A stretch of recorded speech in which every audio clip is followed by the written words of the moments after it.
I fancy a tasty snack, so I'm going to make one of my favourite things. You've probably all heard of onion bhajis. Well, I actually make Brussels sprout bhajis. Now, this is not clickbait, it actually does taste great, and it's a way actually of adding another vegetable to your diet, because most people don't like Brussels sprouts cooked in any other way. So what we basically do, you get the Brussels sprout, you cut a big proportion of the stalk off it, and then just use the knife to peel the leaves. The bigger the Brussels sprout, the better, because you want the leaves as the part that makes up the bhaji. So just peel those off with a knife. Takes a bit of time. If you're left with a hard centre like that, don't waste it. It makes the bhaji a little bit more crispy. Just cut it up into small pieces.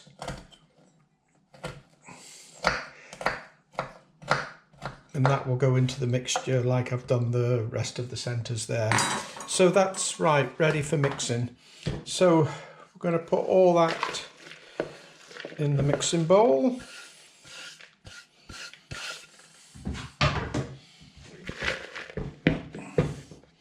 So next we will add some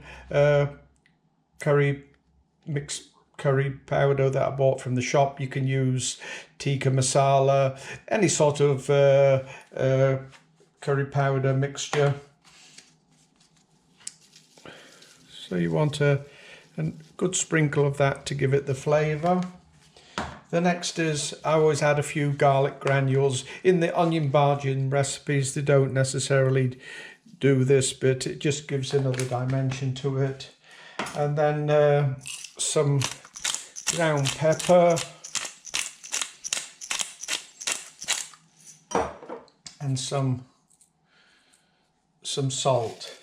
I mean, the curry mixture that I use, I do know that I use it regularly, so I know it's the right spice level. But if you've got something and you like it to be more, you can always add some chili powder or some harissa or something with it to add. The next thing, the most essential ingredient, is gram flour. You can't really make it with normal flour because the gram flour has got a unique flavour, and I always carry some in the van with me because I make quite a lot of things from gram flour: pakoras, flatbreads, some savoury Indian style muffins. So yeah, so the next thing, you see, for the amount of Brussels sprouts that I've done, I'm putting in about 3 dessert spoonfuls of gram flour. And lastly, we add some baking powder just to make it rise a bit. In this amount, I'm going to put in like half a spoonful. So that's done. Next step is just to thoroughly mix it all up so as the curry powder gets mixed in everything else.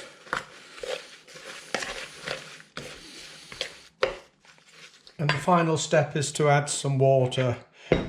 If you have carbonated water, it will help add some texture to it. The main thing with this is just to add a small amount at a time, because you just want it like a thick batter.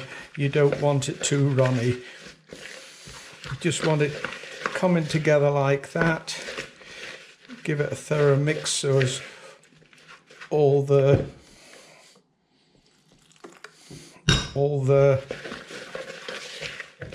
Brussels sprout leaves are coated.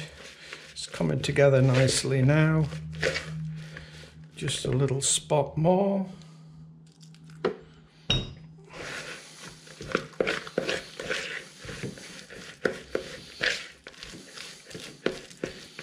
That's starting to look good.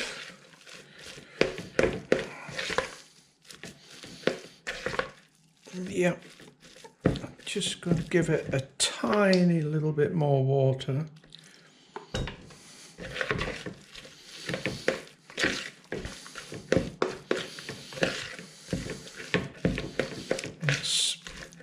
That's the right consistency for frying. Okay, so that's ready for frying, but I'm not finished, because I'm going to also make some curly kale bhajis. It's the same sort of process. All ready to go. Next thing we need is to get the pan with the oil. Okay, we'll light the gas and we'll get the oil on.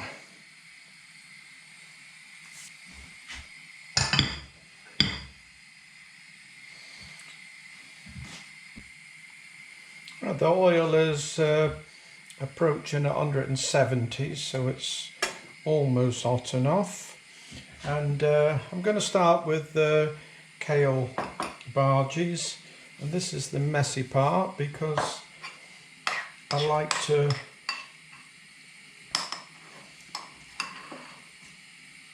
squeeze them together.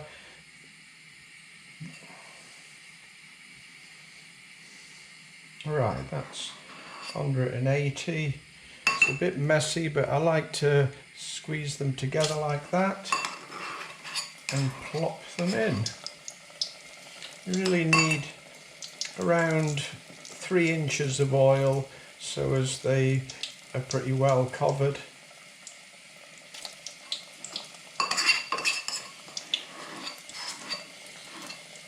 And they just take like, you know, they'll take about 4 minutes to cook, very quick. Last one, just wash my hands before I start with the next ones.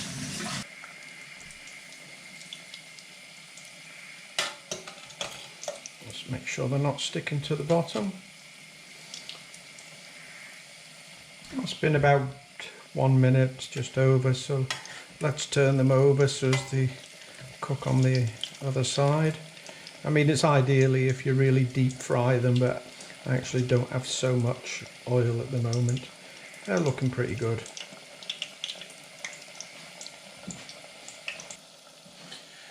Let's check on them.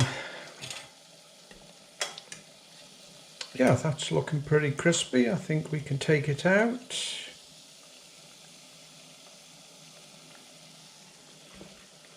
Put it on some kitchen roll to absorb any oil.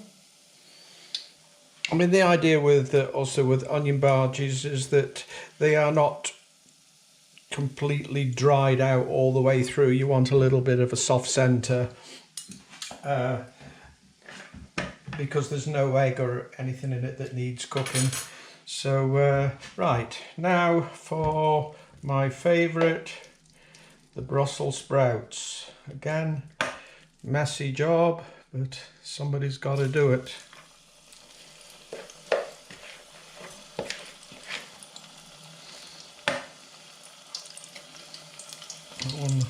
That one needed squeezing a bit more, but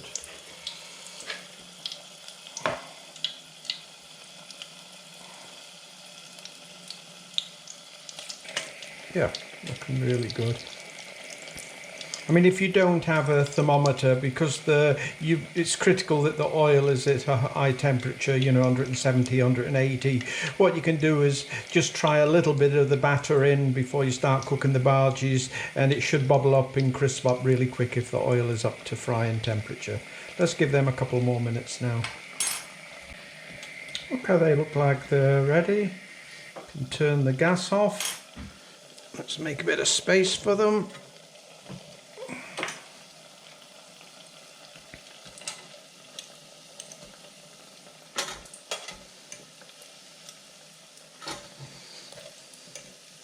And what I'm going to do is I'm going to put some of these in the fridge when they cool, and I'm going to have them another day. So everything looks good. Let's put these to drain. Whoops, one is trying to escape. So that's the onion bhajis replicas finished. I'm starving, so I'm going to get stuck in. I've got my little bit of Raita left over. The video recipes in the description below how I made this. Put in a bit of coriander. So let's try the Brussels sprout bhaji first.